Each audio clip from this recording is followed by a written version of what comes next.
Nilinis ng MMDA ang hindi bababa sa 30 daluyan ng tubig sa Metro Manila para mas mabilis na humupa ang baha. Sa isang creek sa Pasig, sandamakmak na basura at water hyacinth ang natanggal. At nakatutok si Darlene Kai. Halos mapuno ng water hyacinth ang Ilugin Creek sa Barangay Pinagbuhatan, Pasig City. Kaya pinagtatanggal yan ng mga kawani ng MMDA at lokal na pamahalaan ng Pasig kaninang umaga. Sako-sakong mga water hyacinth at mga basura ang nakuha mula sa estero. Gumamit din itong automated na panglinis ng estero.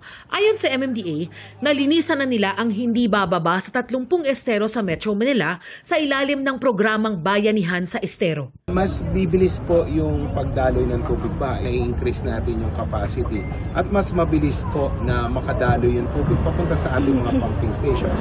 Kasi dito po may dalawa tayong pumping stations. Pero kung silted yung daloyan ng tubig, barado ng mga water hyacinth, mabagal po makarating sa ating pumping station yung tubig. Nag-i-stay po yan sa karsada, nagiging cause ng flash flood. Basta kami sa lokal na pamahalaan, siguro natin na kung may mga project tayo, gaya ng pumping station, ng drainage, rehabilitation man o bago, sinisiguro natin na maayos ito. Ang isa sa pinagtutuunan natin ng pansin ngayon ay yung monitoring.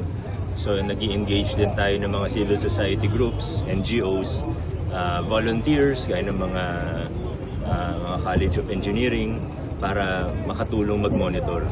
Target daw ng MMDA na makapaglinis ng 50 estero bago matapos ang taon. Nakikipag-ugnayan na rin daw sila sa mga lokal na pamahalaan para matukoy ang mga estero na dapat unahin. Sa kabuuan, may 273 na mga daluyan ng tubig sa Metro Manila. Para sa GMA Integrated News, Darlene Kai, nakatutok 24 oras.